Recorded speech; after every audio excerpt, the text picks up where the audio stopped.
I'm Charlie Saunier from the Renegades of Puck, and this is the 20th Century Hockey Chronicle. The NHL's attempts to improve scoring lead to dramatic results. In Montreal, a legend grows as Maurice "Rocket" Richard scores an unheard-of goal-per-game rate. On December 28, 1944, Montreal's Maurice "Rocket" Richard sets an NHL record with 8 points in one game. He burns Detroit for 5 goals and 3 assists in a 9-1 blowout. On January the 21st, 1945, the Bruins score 4 goals within a minute and 20 seconds in a 14-3 rout of the New York Rangers. Montreal again dominates the league, going 38-8-4, outdistancing second-place Detroit by 13 points. The Red Wings initiate Ted Lindsay, a scrappy winger who skates with Sid Howe and Mud Bruntow on the Wings' top line. The Maple Leafs finish a distant third, 28 points off the pace. Chicago, with Doug and Max Bentley serving military duty, stumble to a 5th-place finish. The members of Montreal's punchline finish 1-2-3 in NHL scoring. Montreal's Elmer Locke, the savvy center who feeds Maurice Richard, sets an NHL record for assists with 54 and leads the league in scoring with 80 points. Rocket Richard records the NHL's first 50-goal season, scoring 50 goals in 50 games. He also finishes second in the league with points 73. Montreal's Toe Blake ties for second in the NHL in goals with 29 and finishes third in points with 67. Toronto's Teeter Kennedy ties Toe Blake for second in goals with 29. Chicago's Bill Mosienko, a future hero for the Hawks, nets 28 goals. Boston's indefatigable Bill Cowley continues to produce, finishing second overall in assists with 40 and fourth in points with 65. The Leafs install a new goalie, Frank McCool, as Turk Broda serves his military duty. The Red Wings, who used 4 goalies in 1943-44, rely most heavily on 18-year-old Harry Applecheeks Lumley. Chicago and the Rangers struggle to avoid the cellar. Mike Kourakis loses a league-high 29 games for the Hawks. Rangers goalie Tubby McCauley follows a 6.20 goals against performance of last year with a still disastrous 4.94 mark. This will be his last year in the league. Thanks largely to Montreal's tough defense, goalie Bill Durnan leads the league with a 2.42 goals against average. Toronto rookie Frank McCool ties Chicago's Mike Kourakis for the league lead in shutouts with 4. Boston's Pat Egan leads the league in penalty minutes with 86. Joe Serveth leads Detroit with 54 points, 1 more than Sid Howe. Toronto's Babe Pratt and Detroit's Flash Hollett top NHL defensemen with 41 points apiece. Hollett is tops with 20 goals. He's the first defenseman ever to score 20 goals. The Stanley Cup playoffs begin with a huge upset as Toronto shocks the Canadiens in 6 semifinal games. The Leafs win twice in Montreal before the Canadiens win a game. Toronto takes a 3-1 lead over Montreal with a dramatic overtime victory in Game 4. Gus Bodnar pots the winning goal at the 12:36 mark. Montreal erupts for 10 goals in Game 5 of the semis, but the Leafs win Game 6 and advance. In the other semifinal series, the Red Wings take 7 games to get past Boston as each team posts strong wins on the road. The Stanley Cup Finals are a rematch of the 1942 Finals when Toronto overcame a 3-0 disadvantage to stun Detroit. The Leafs win the first 3 Finals games by scores of 1-0, 2-0, and 1-0 as Frank McCool is unbelievable in net. Sweeney Schreiner, Ted Kennedy, and Gus Bodnar score the winners. In the reversal of the 1942 Finals, the Red Wings fight back and tie the series. Detroit wins Game 4 of the Finals 5-3, then takes Game 5 2-0 thanks to Harry Lumley's shutout.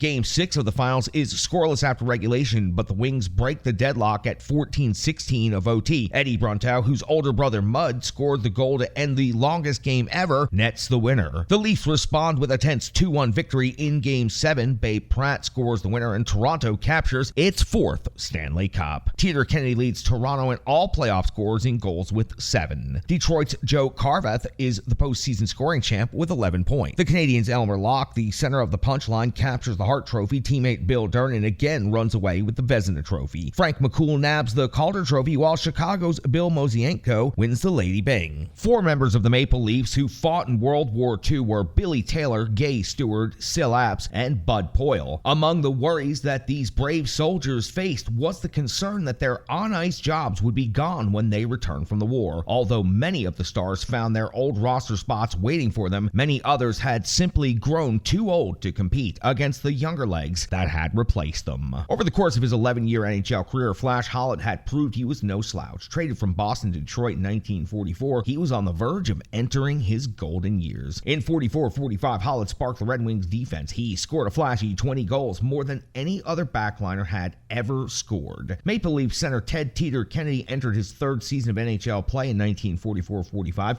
Kennedy was becoming one of the team's leaders, marshaling his defensemen, keeping the linesmen honest, and ensuring that the focus remained on the opposition. As an on-ice and off-ice leader of the team, it was fitting that he would show the boys how it was done, leading the team in points with 54. Although there was a scarcity of players at every position during the war, there was a virtual goaltending famine in the mid-1940s. The Red Wings were forced to employ 17-year-old Harry Lumley between the pipes during the 43-44 campaign. However, young Apple Cheeks was not out of place in our big league uniform. In 1944-45, he earned Detroit's #1 goaltending job and posted 2.21 postseason goals against average as the Wings fell one game short of the Stanley Cup. Maurice Rocket Richard was as serious a competitor as the game has ever produced. At 5'10", he was not a big man except for where it counted: in the slot and in the winner's circle. Once the Rocket got it in his mind that he would put the puck into the net, heaven help anybody who got in his way. In 1944-45, he was fixated on the numbers game. He slammed in 50 goals in 50 regular season matches, plus 6 more in his 6 playoff games. When Pat Egan moved from Detroit to Boston, he brought some lumber with him. In his first full season with the Bruins in 44-45, Egan lived up to his reputation as a tough guy, leading all bad boys with 86 minutes in the penalty box. Boxcar Egan, as he was known, was unable to derail former Red Wings in the semifinal round as Detroit prevailed in 7 games. Egan played for 4 NHL teams in 11 years, but he never sipped the Stanley Cup's champagne. Toronto captured the Stanley Cup in 1944-45 thanks to the efforts of rookie goalie Frank McCool and the scoring prowess of Ted Kennedy. The shocker came in the Stanley Cup semifinals when the Leafs, 24-22-4 on the year, upset the powerful Canadiens 38-8-4. Toronto was outscored 21-15 in the series, but still won in 6 games. World War II ended during the summer of 1945, and by the opening of NHL training camps in September, many key players had returned from the service to rejoin their teams.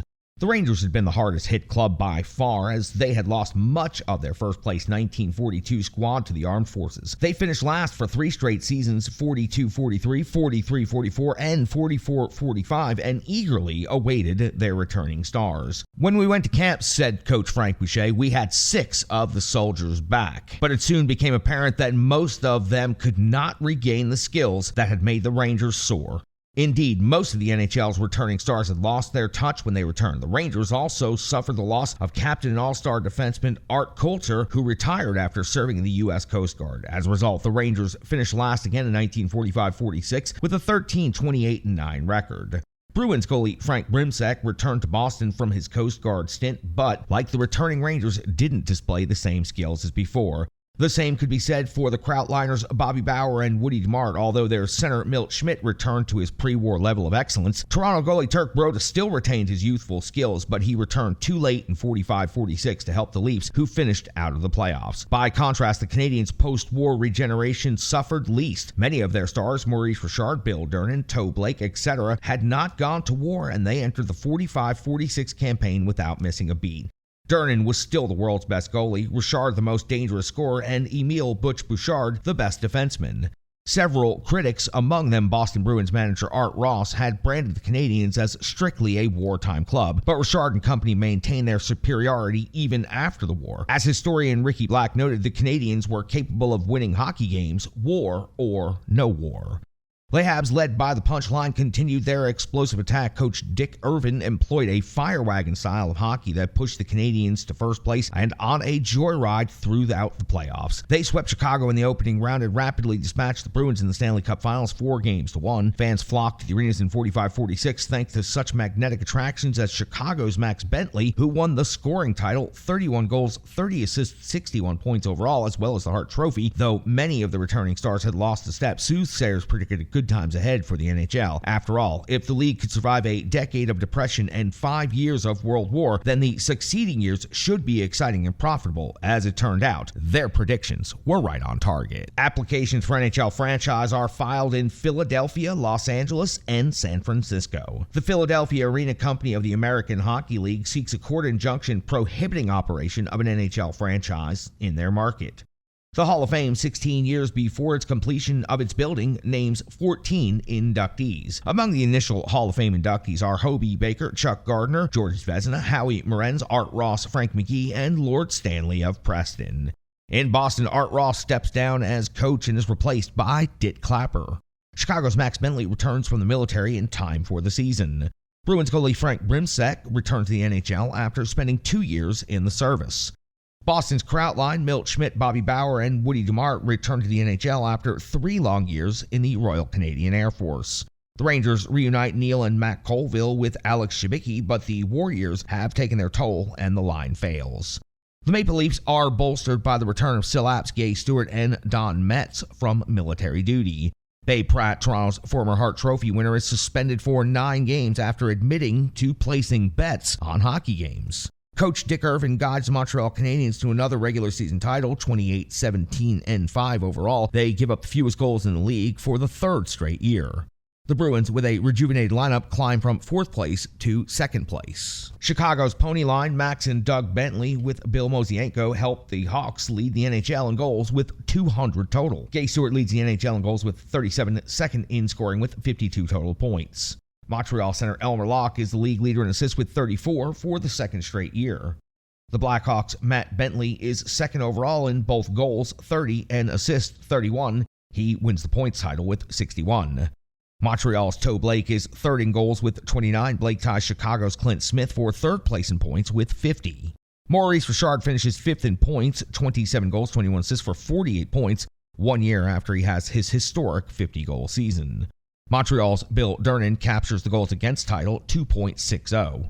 Blackjack Stewart, Detroit's nasty backliner, leads the NHL in penalty minutes with 73. In Detroit, left wing Adam Brown leads the team in points with just 31. The 6th place Rangers introduce new full-time goalie, former Americans netminder Chuck Rayner, but he leads the league in losses with 21. The Rangers' only bright spot is rookie Edgar Laprade, their 2nd best scorer, 34 points. 1 year after winning the Stanley Cup, the Maple Leafs finish in 5th place out of the playoffs. With last year's playoff disaster still in their memories, the Canadiens blow out the Blackhawks in the semifinals. Montreal outscores Chicago 26-7 in the 4-game sweep. 2nd place Boston has little trouble with the Red Wings, winning their semifinal series in 5 games. Game 5 of the Bruins-Red Wings semifinals goes to overtime before Don Gallagher clinches the series for Boston. Game 1 of the finals goes to overtime before Montreal's Maurice Richard beats Frank Brimsek at 9:08 to give the Habs a 4-3 victory. Down 2-1 in Game 2 of the finals, the Canadiens tie the game on Butch Bouchard's 3rd period goal and win on Jim Peters' overtime goal at 16:55. In a relative blowout, Montreal wins Game 3 of the finals 4-2 as the Canadiens' Kenny Masdell scores twice. With their backs to the wall, the Bruins win Game 4 of the finals 3-2 in overtime. Former Hab Terry Reardon scores at 15:13 of overtime. Elmer Locke and Dutch Hiller combined for 2 goals and 5 points as the Canadiens trounce Boston 6-3 in Game 5. Montreal thus wins its 6th Stanley Cup. Montreal's Elmer Locke is the playoff scoring leader with 17 points. The Canadiens' Toe Blake and Maurice Richard top the playoff charts with 7 goals each. For his heroic post-war performance in the NHL, top scorer Max Bentley is presented with the Hart Trophy. Montreal's Toe Blake, hero of the playoffs, skates off with the Lady Byng Trophy. Bill Durnan wins his 3rd straight Vezina Trophy for the Habs. Rangers center Edgar Laprade captures the Calder Trophy. Many of the Leaf stars who had served overseas returned for the 45-46 season, but even the efforts of Sil Apps couldn't revive the failing Leafs. Toronto fell from Stanley Cup penthouse to the NHL outhouse, finishing in 5th place. Conn Smythe, still recovering from serious wounds suffered during battle, dumped many of Toronto's older legs, including Billy Taylor, Sweeney Schreiner, and Lauren Carr after the season. Toronto manager Conn Smythe and Merv Red Dutton closed the book on Babe Pratt's lifetime suspension for being involved with gamblers. Pratt admitted in 45-46 to having dealt with gamblers, putting small bets on games he would later play in. Since, as Pratt claimed, the bets were small and always paid him to win, the Board of Governors relented, allowing Pratt to re-enter the league only a few games after his expulsion. After coaching the Bruins off and on since their inception, Art Ross stepped aside for good in 1945-46, handing the coaching reins to Dick Clapper, who continued to take semi-regular shift for the Beantowners. Clapper suited up for his 19th season in 45-46. Once one of the league's top forwards, Ditt joined Eddie Shore on the Boston Blue Line in 37-38, enabling him to contribute for another 9 seasons. By October of 1946, all NHL players who had served in World War II had returned to their teams, and for the first time since the beginning of the war, the league opened a season in a relative state of normalcy. Having won 2 Stanley Cups in the previous 3 years, Montreal Canadiens were the team to beat, and the man to stop was Maurice "Rocket" Richard. He can shoot from any angle, said Boston goalie Frank Brimsek. You can play him for a shot to the upper corner, and the Rocket wheels and fires a backhander to the near lower part of the net. Richard was the ultimate scorer. He not only owned all the offensive tools, but he also burned with an intensity that put fear in the hearts of goaltenders who could actually see the desire on his face. When he skated in on the net, said Hall of Fame goaltender Glenn Hall, the Rockets' eyes would shine like a pair of searchlights. It was awesome to see him coming at you. Richard scored 50 goals during the 50-game 1944-45 season and continued to be the league's most intimidating shooter through 46-47 when he scored 45 goals. To defuse the Rocket, teams employed a variety of tactics, many illegal. The Rangers' Tony Leswick and Detroit's Ted Lindsay constantly harassed Richard with insults and high sticks. Toronto's Bill Izinski and Vic Lynn tried elbows and butt ends to distract the Rocket, but Richard was an excellent boxer and he occasionally punched out his assailants. During a game a couple of years earlier, he twice KO'd Rangers defenseman Rob Dill, a former Golden Gloves boxer, in penalty box bouts. But too often, officials failed to penalize Richard's tormentors, causing the Rocket to lash out at officials both on and off the ice. Maurice became more and more frustrated, said Canadiens manager Frank Selke Sr. It was only a matter of time before he would really explode. The most damaging eruption took place after Montreal had finished first with a record of 34-16-10 and disposed of Boston in the opening playoff round. The Habs entered the finals against the impudent Maple Leafs, who in the first 2 games rocked the Rocket with illegal assaults. In Game 2, Richard no longer could subdue his anger and viciously retaliated against Iznicki and Lynn with high sticks, cutting both about the head. NHL President Clarence Campbell slapped Richard with a $250 fine and a 1-game suspension. The sentence, stiff for the day, traumatized the entire Canadiens team and they proceeded to lose Game 3. When Richard returned for Game 4, he was uncharacteristically subdued and the Leafs won again, giving them a 3-1 lead in games. Richard finally exploded for 2 goals and a Montreal win in the 5th game. But it was too little and too late. Toronto suffocated him in the 6th and final meeting, winning 2-1 in what was a major cup upset. The Canadiens might have won the series had Rocket's temper not gotten the best of him. Based on informal hand gestures originated by Hall of Fame referee Bill Chadwick, the NHL adopts official signals to indicate penalties. The NHL mandates that linesmen from neutral cities be hired for every game. Red Dutton, who has served as NHL president following the death of Frank Calder in 1942, retires. The NHL installs a new president, former referee Clarence Campbell. Montreal announces the retirement of general manager Tommy Gorman, who is replaced by Frank Selke. The league announces it will dish out $1,000 to each trophy winner and each member of the All-Star team. The NHL's regular season schedule is expanded from 50 games to 60 games. The Montreal Canadiens capture their 4th straight regular season title with a 34-16-10 record. The second-place Toronto Maple Leafs lead the league in goals with 209, thanks to Ted Kennedy with 28, Howie Meeker with 27, and Silaps with 25. Chicago falls from 3rd place to 6th place, losing 37 games despite Max Bentley's 2nd scoring title. Chicago's Max Bentley is 4th in goals with 29, 2nd in assists with 43, and 1st overall in points with 72, edging Montreal's Maurice Richard by 1 point. After an off year, Montreal's Rocket Richard is 1st in goals with 45. Boston's Bobby Bauer and Detroit's Roy Conacher tie for 2nd in the league with 30 goals each. Detroit's Billy Taylor leads the league with a career-high 46 assists. The Red Wings debut a right winger from Saskatchewan named Gordie Howe. A feud between Montreal and Toronto erupts after Leafs winger Don Metz knocks Habs center Elmer Locke to the ice. Locke suffers a fractured skull, which ends his season. The Bruins finished in third place. The Krautliners, Woody DeMart, Milt Schmidt, and Bobby Bauer combined for 81 goals and 168 points. Montreal's Bill Durnan leads the league in goals against average, 2.30 for the fourth straight year. Turk Broda, back in place as the Leafs' only netminder, is second, goals against average, 2.87, and shutouts with 4. The Rangers finish out of the playoffs again, but goalie Chuck Rayner leads the league in shutouts with 5.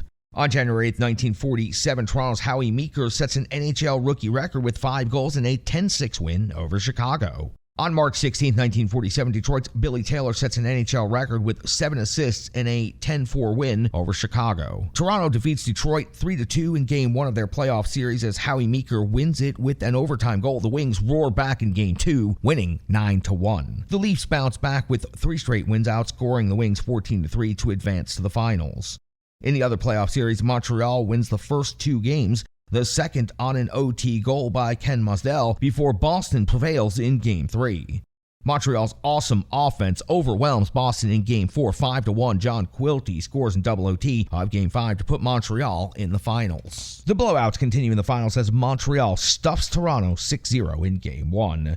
The Maple Leafs rebound from their Game 1 loss with a 4-0 victory in Game 2 as Turk Broda records a shutout. Maurice Richard is ejected from Game 2 for stick swinging and is suspended for 1 game by NHL boss Clarence Campbell. In Toronto for Game 3, the Maple Leafs claim an easy 4-2 victory to go up 2-1. Montreal's Glenn Harmon and Toronto's Harry Watson trade first-period goals in Game 4. The contest remains tied until 16:36 of overtime when Salaps wins it for the Leafs.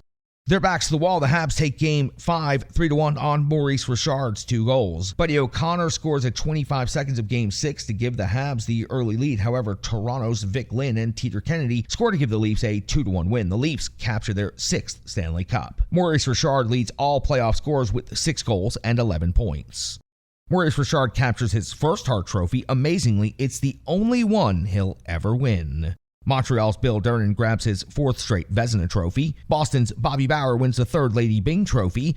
Toronto's Howie Meeker captures the Calder Trophy, beating out runner-up Jimmy Conacher of Detroit. The World Hockey Championships resume for the first time in 8 years. Czechoslovakia, not Canada, winds up with the gold medal. Elmer Locke was plagued by injury in 46-47, slowing down what was looking like a repeat of his scoring championship season of 45-46. With a broken jawbone, Locke had to suffer the endless jokes about his locked jaw until being taken out of play entirely by a fractured skull. In the 31 games Locke did manage to play, he scored a very respectable 30 points, giving notice that he was still a shooter to be reckoned with. In 46-47, Gordie Howe, the man who would become known as Mr. Hockey, made his debut in the NHL. One of the few awards Howe would not collect was the one he missed this year, the Calder Trophy. That's because another newcomer was shooting and scoring his way into the record books. Toronto's Howie Meeker fired 27 goals and had 18 assists for a freshman total of 45 points. For his effort, Meeker was awarded the Calder as the NHL's Rookie of the Year. In 46-47, for the 4th year running, Bill Durnan won more games than any other NHL netminder with 34 and registered the lowest goals against average with 2.30. Aside from captaining the team in 47-48, he remains the last goaltender to do so. Durnan had another idiosyncrasy. He was ambidextrous. He wore 2 catching gloves and no blocker. The NHL appointed a new president on September 5, 1946, when it hired Rhodes Scholar Clarence S. Campbell to oversee the league's operations. Campbell was no stranger to hockey action since he was a former NHL referee. Campbell, who played hockey at Oxford with political luminaries Lester Pearson and Roland Michener, replaced Red Dutton, who had been temporarily serving as president since the death of Frank Calder in 1943. When the Toronto Maple Leafs beat the Montreal Canadiens for the 46-47 Stanley Cup, it was regarded as a fluke victory.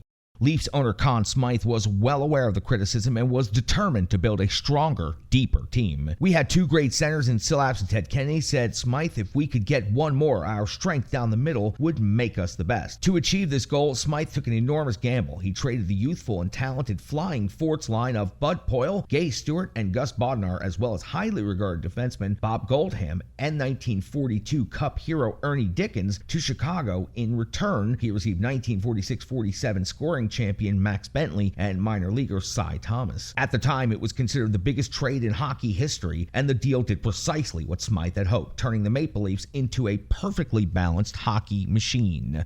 Turk Broda was the Vezina-winning goalie thanks to a talented, mean-spirited defense that protected him. Backliners Garth Bosch, Bill Barilko, Gus Mortson, and Jim Thomason and Wally Stanowski blended together perfectly, as did three forward lines. "It was the best Toronto team I ever had," said Smythe, who had operated the Leafs since 1927. "Bentley gave us strength down the center and was the final piece of the puzzle." Max played some of his greatest hockey for the Maple Leafs, but he wasn't on the ice alone. Captain Apps was at the top of his game, and goalie Broda never made more clutch saves.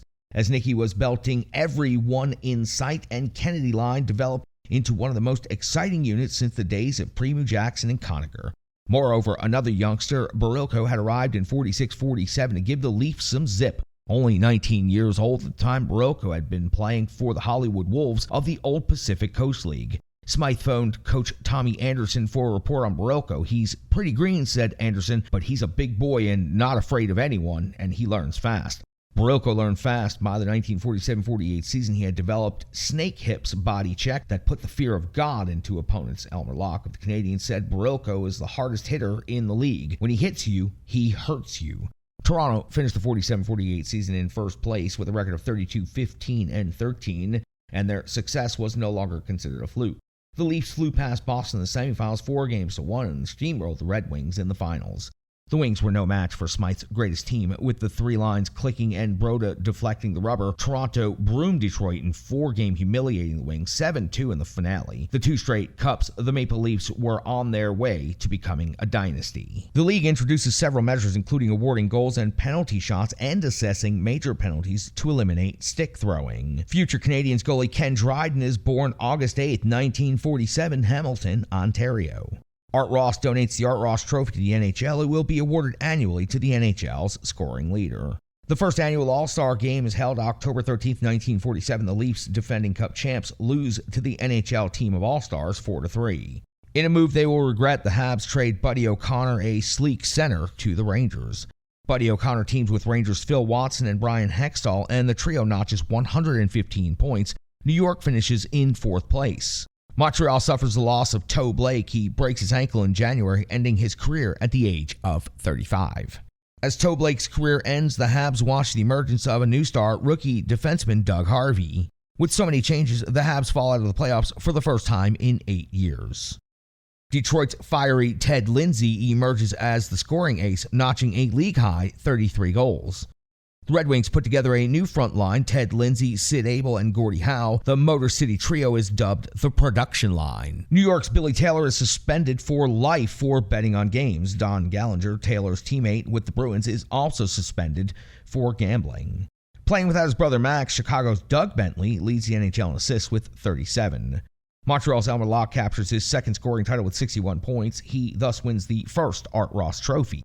Toronto catapults to first place in the standings with a record of 32-15-13 behind goalie Turk Broda's 2.38 goals against average. The Leafs boast the tightest defense in the NHL. With their production line, Ted Lindsay, Sid Abel, and Gordie Howe, the Red Wings finish second to Toronto with a record of 30-18-12. Detroit's Harry Lumley is another key to the Wings' success as he tallies 7 shutouts. Frank Brimsack has a losing record in Boston, 23-24-13, but still, the Bruins edge New York for third place. Buddy O'Connor finishes his first year in New York with 36 assists, second overall, and 60 points, also second overall.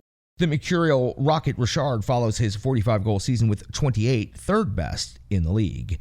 In the playoffs, Toronto defeats Boston Game 1 on Nick Metz's overtime winner, then takes Games 2 and 3. The Bruins muster a 3-2 win in Game 4 of the semis, but Toronto wins Game 5 by the same score, advances to the finals. Detroit needs 6 games to defeat the Rangers in the semifinals matchup. The Wings win the last 2 games 3-1 and 4-2 to advance. In the Stanley Cup Finals, Toronto explodes for 3 first-period goals and wins Game 1 5-3. Max Bentley scores a pair of goals, including the winner, as the Maple Leafs take Game 2 of the Finals 4-2. In Game 3, Toronto's Harry Watson scores at 19:42 of the second period, and Vic Lynn adds insurance late as Turk Broda shuts out Detroit's powerful attack 2-0. Discouraged and outclassed, the Red Wings give up 7 goals in the 4th game of the Finals and score just 2. Toronto thus completes the sweep and skates off with its 2nd straight Stanley Cup. Toronto's Teeter Kennedy leads all playoff scorers with 14 points. Rangers center Buddy O'Connor becomes the first NHLer ever to win both the Hart Trophy and the Lady Byng Trophy in the same year. Toronto's Turk Broda captures his second Vezina Trophy. Detroit's Jim McFadden, who tallied 24 goals and 48 points, is voted the game's top rookie. Dick Clapper, Frank Niebor, Lester Patrick, Eddie Shore, Cyclone Taylor, and Frank Calder named to the Hockey Hall of Fame. Future star defenseman Bobby Orr is born March 20th, 1948, Parry Sound, Ontario. The first Olympics in 12 years are held. Canada captures the gold. The first NCAA Division I hockey tournament begins. Michigan wins the title by defeating Dartmouth 8-4 in the finals. Dartmouth forward Joe Riley is named the tourney's MVP. The National Collegiate Athletic Association staged its first championship hockey tournament in 1948, and the University of Michigan came out the victor, beating Dartmouth 8-4 in the title game. The Wolverines roster was comprised of 7 American players and 8 Canadians,